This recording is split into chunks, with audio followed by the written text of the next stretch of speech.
compartir con ustedes el progreso de la revelación divina en el ordenamiento familiar. Quiero decir,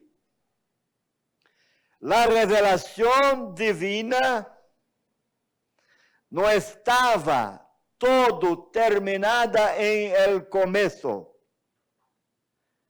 La revelación divina en ordenamiento familiar tuvo un desenvolvimiento a través de los siglos.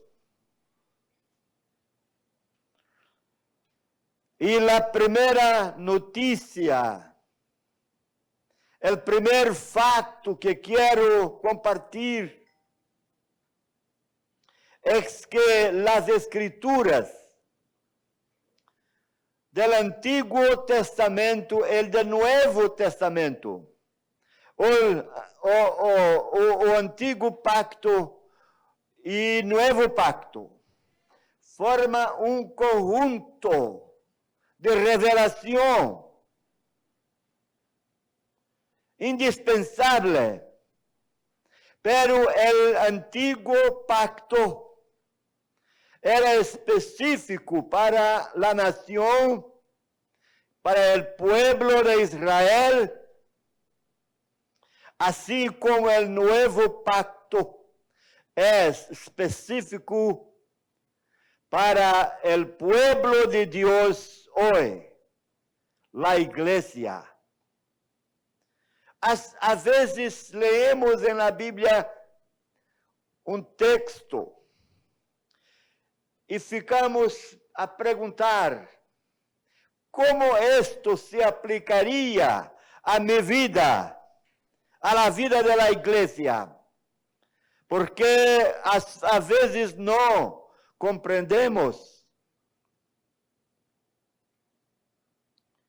Entonces, há necessidade de uma distinção entre o Antigo Pacto e o Novo Pacto.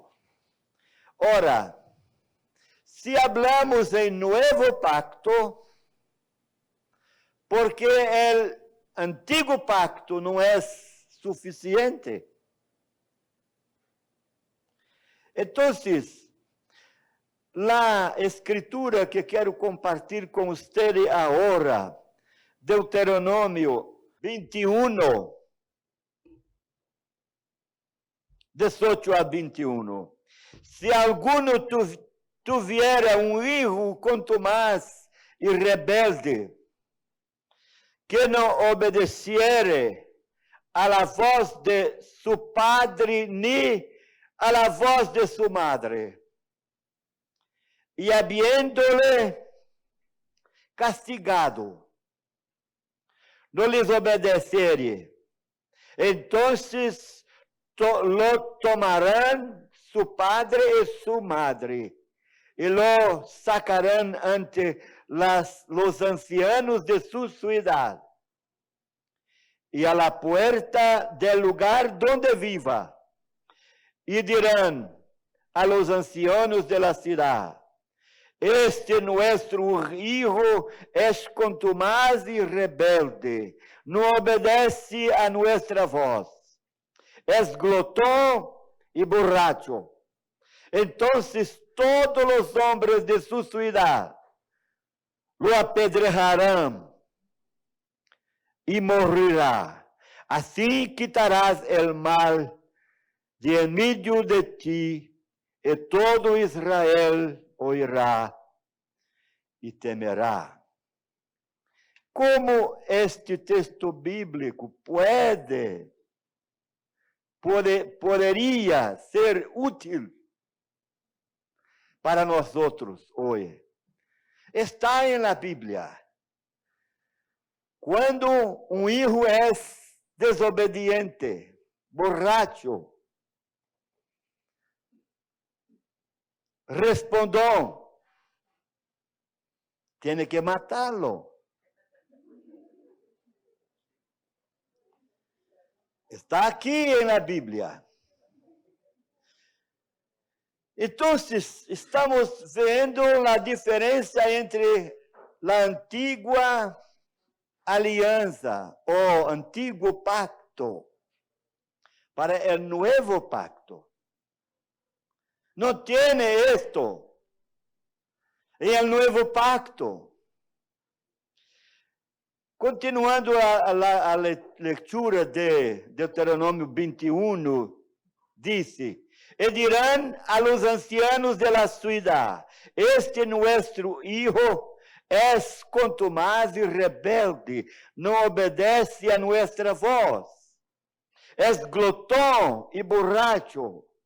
Entonces todos los hombres de su ciudad o apedrearán y morirá. Assim quitarás el mal de en medio de ti, e todo Israel oirá e temerá.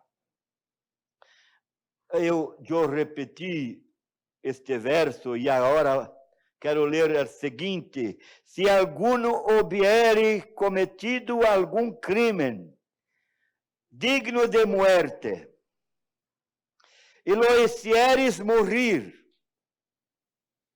e lo colgareis em um madeiro, no dejaréis que su cuerpo pase la noche sobre el madero. Si falta, lo enterrarás en el mismo día, porque maldito por Dios es es el colgado, y no contaminarás tu tierra que Jehová tu Dios te da por heredad. Está diciendo que si un hijo for contumaz y rebelde, culpado de muerte y fuer muerto, si fuer ejecutado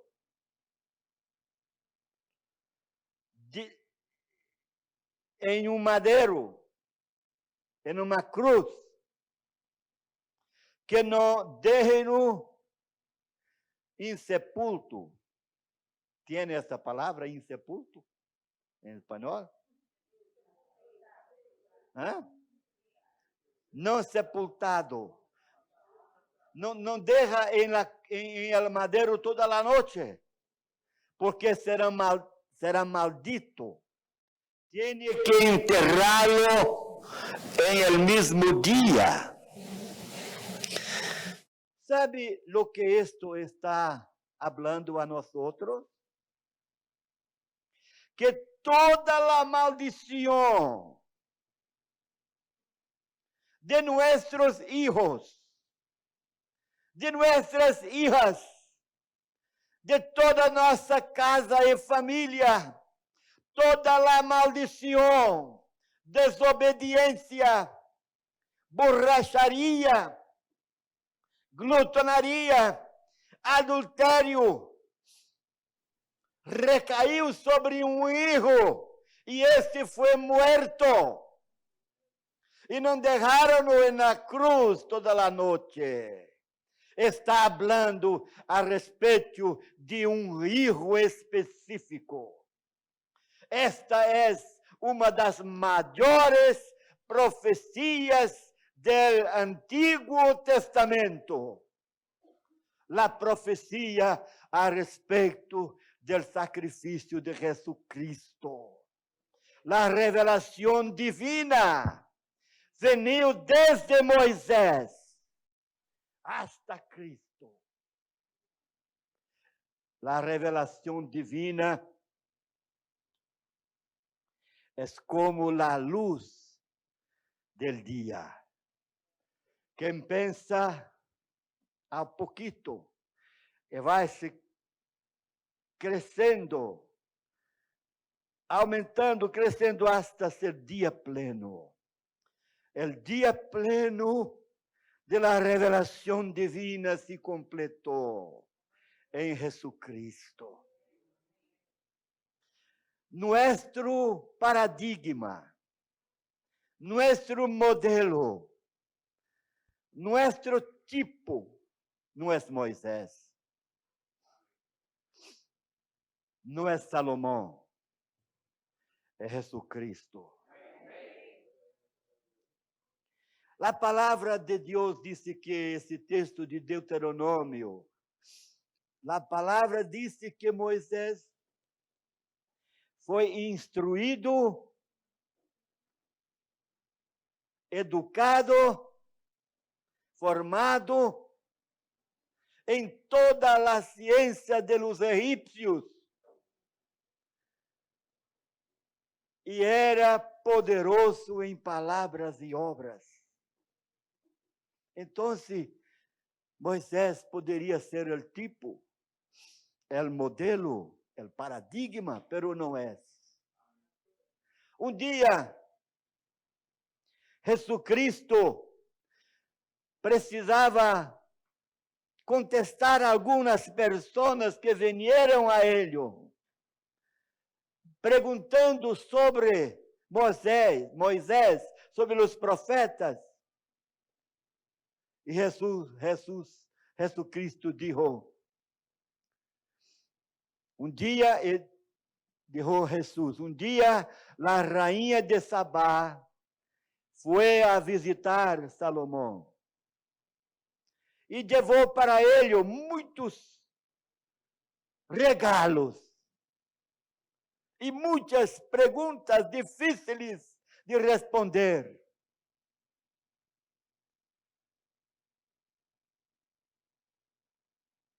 E Jesucristo, naquela hora, naquele momento, digo, aqui está quem é mais grande do que Salomão. Jesus é mais grande.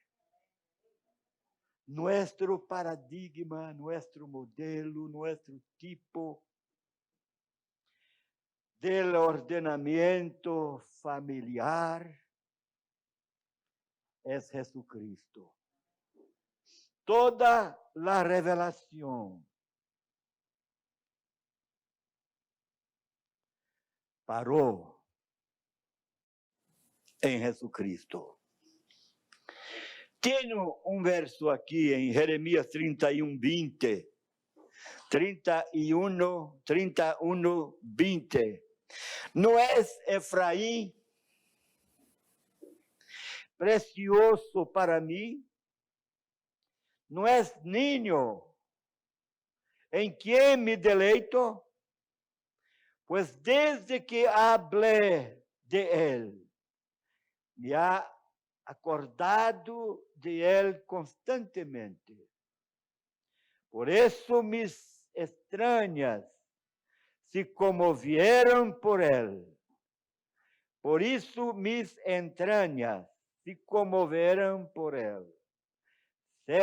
Ciertamente tendré de él misericórdia, disse Jeová. Está dizendo que Jeová recebe. Lo que es Jeová recebe es lo Dios de toda misericórdia, que hace, que cumple e nos ajuda a cumprir o pacto. Jesucristo cumple o pacto que hizo con nosotros e nos ajuda a cumprir nossa parte. Por isso, eu creio em el ministério Gesed. Por isso, ustedes também creem e laboram por el ministério Gesed. Eu tenho que apresentar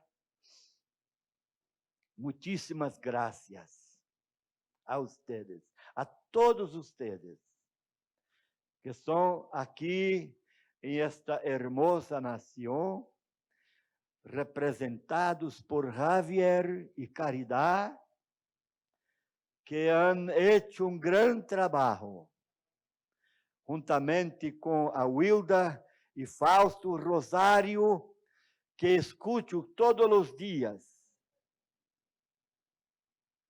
y otros más, todos vosotros, Pastor Yasser e sua casa, sua família, sua esposa Vilma, que nos acolheram acá. A Roberto e Kátia, que estiveram acá por alguns 2 ou 3 anos.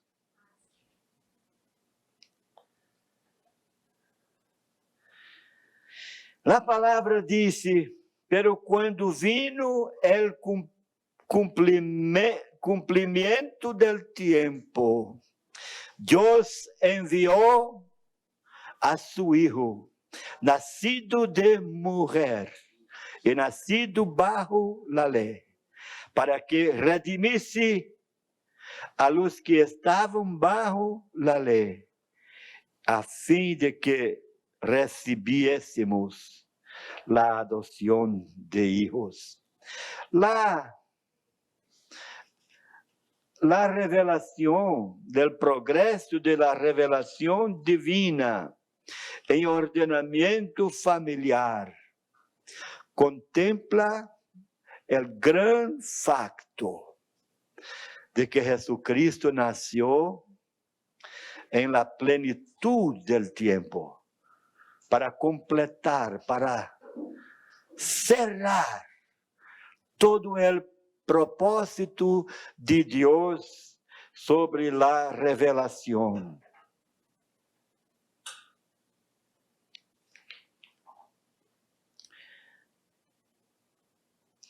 Entonces, hay un versículo dos o tres versos muy importantes en la revelación divina, en el progreso de la revelación divina, en el ordenamiento familiar que se encuentra en Malaquías 4, versículos 4 a 6.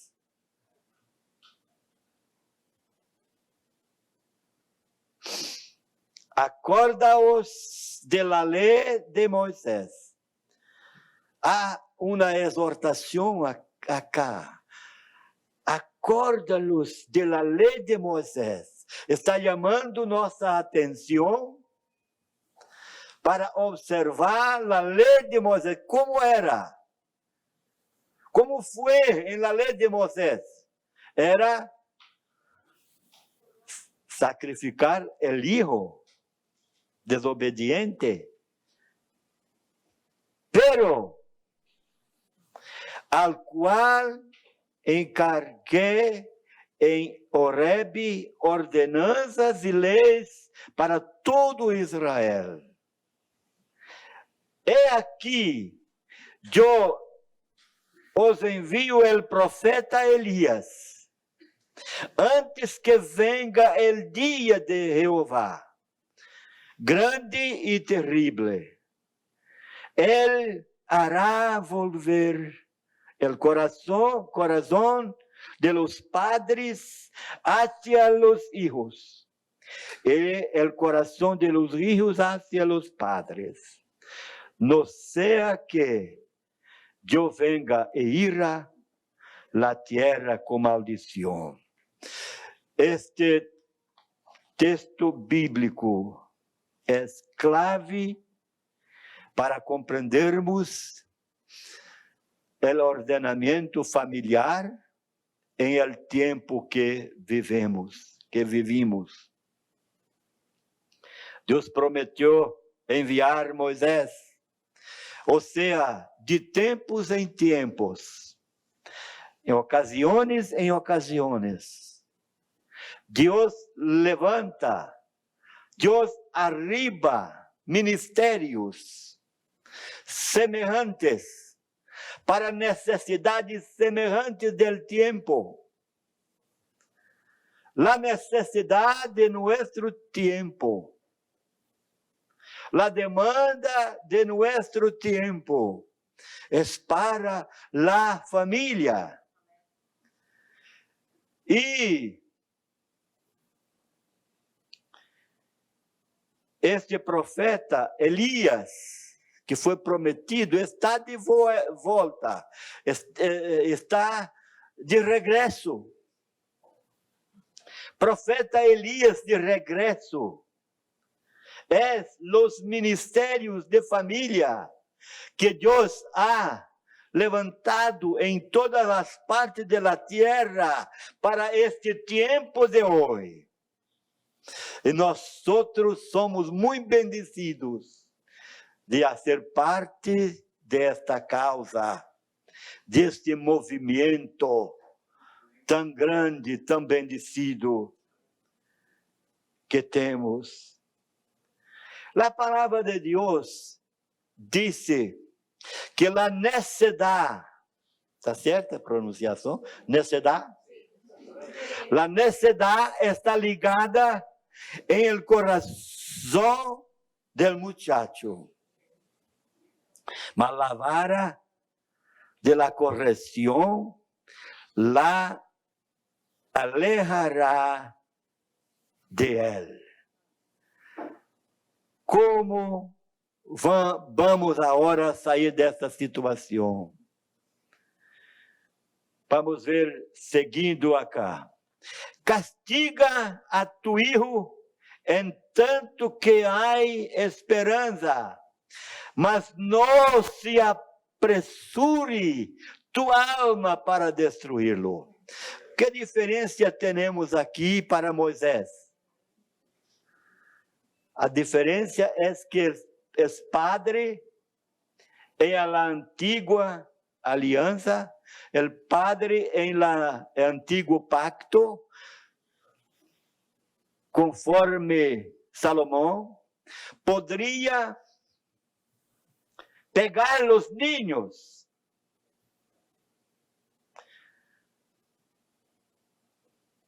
mas não ao ponto de matá-lo. Você pensa que a revelação divina para ordenamento familiar parou acá? Não. Não. A igreja de Jesucristo de hoje não pega os niños. ¿Por quê?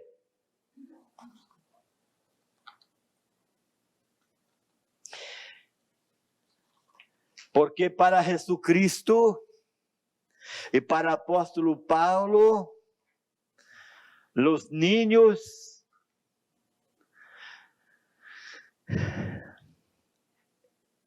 momentito, por favor, tenho que pensar. Em el antigo pacto, os niños eram aqueles que tinham a necessidade em seus corações. Em el nuevo pacto, os niños são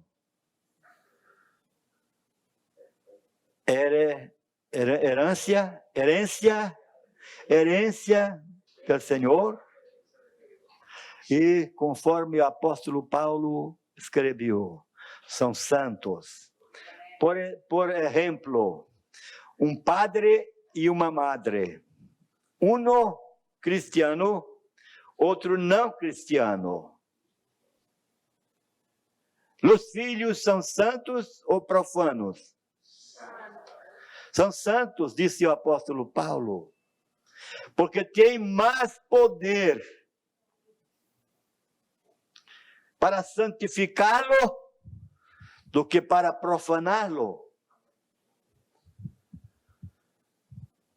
No coração de las crianças, de los niños, em la nueva aliança, el nuevo pacto. Ustedes preferem pacto? Acá, em Brasil, preferimos aliança.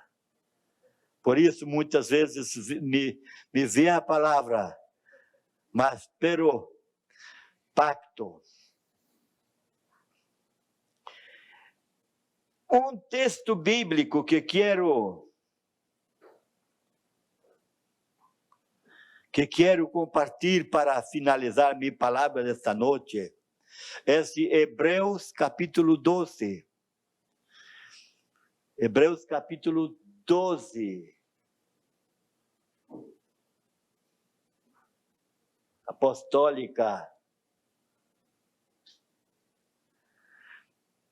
La etapa apostólica. Hebreus capítulo 12. Se disse que os hebreus não tinham não tinham chegado ao máximo das provações, porque não tendria ainda derramado sangue de eles próprios. E disse que os padres disciplinavam seus filhos de acordo com suas próprias convicções, de acordo com o que haviam recebido de los padres. Todos nós temos disciplinado nossos filhos conforme lo que recibimos de nossos padres. El padre impressiona sobre los hijos y hijas lo mismo que recibieron. Pero Dios nos disciplina para provecho. Entonces, la disciplina tradicional, la disciplina que nuestros padres nos legaron. ¿Legaron aquí? Es una disciplina não perfeita, é uma disciplina mundana, é uma disciplina terrenal, é uma disciplina humanista, pero a disciplina de Deus,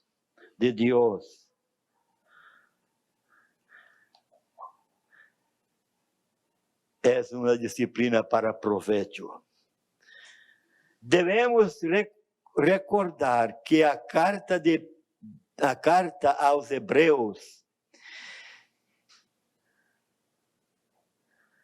usa a cultura judaica como fundo de sua mensagem.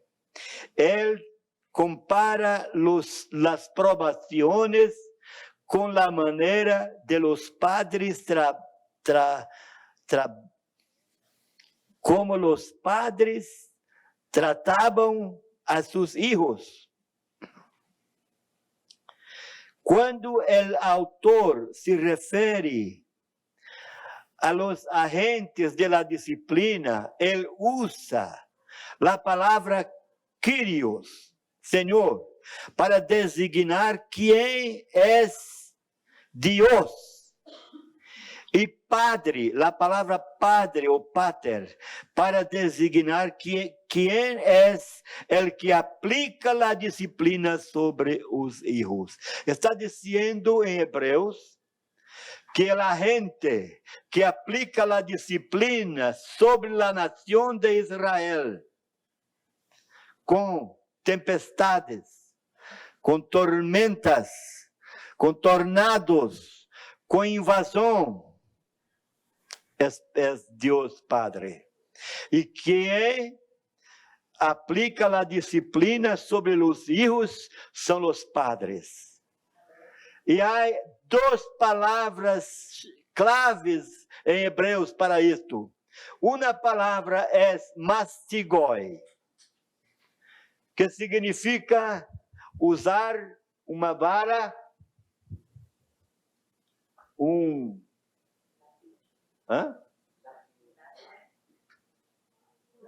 látigo. Uma pedra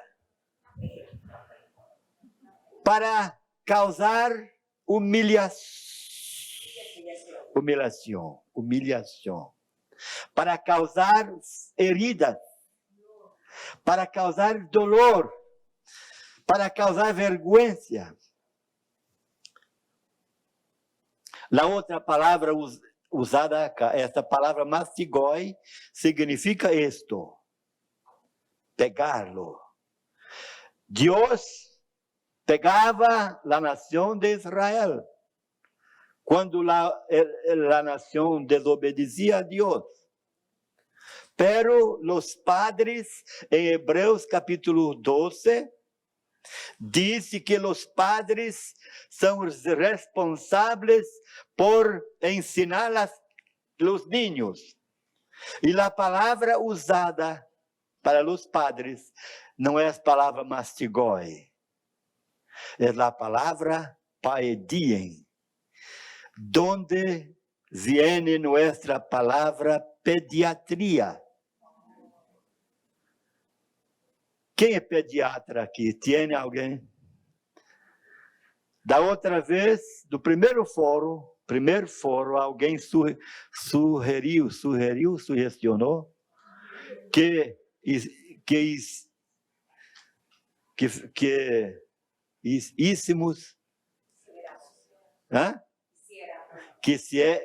éramos um fórum para os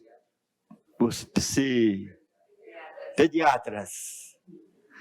A palavra mastigoi se refere a aqueles que são senhores de escravos. A palavra paidien se refere a los que ensinam os niños com o amor hesed, el padre e el madre. Me acuerdo del testemunho de nosso muito amado pastor Pedro de la Rosa. O estranho muito aqui hoje à noite. Su testemunho disse: se Deus criou o mundo solamente com a palavra, por que não podemos nós outros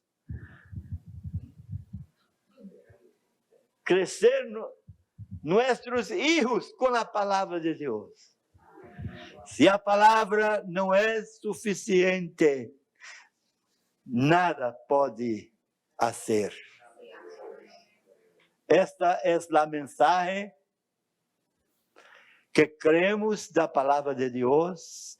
Esta é a mentalidade. Este é o entendimento de Hesed,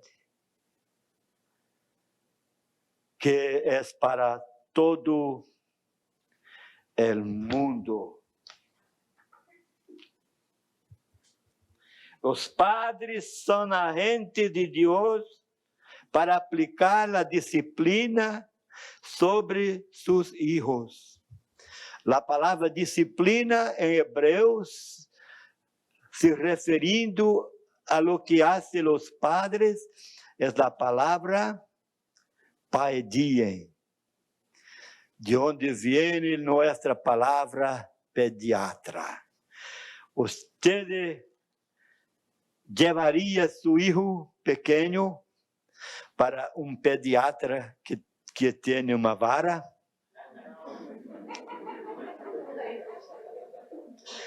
Os padres são os primeiros pediatras de seus filhos.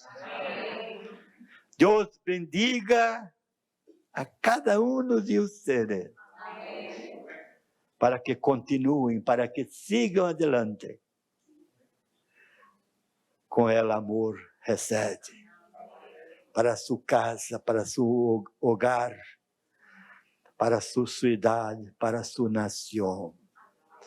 Nuestra visão é llenar toda a face de la tierra com a mensagem de Hesed. El Deus que hace, el Deus que cumple, el Deus que nos ajuda a cumplir el pacto. Dios les bendiga en gran manera. Muchísimas gracias. Muchísimas gracias.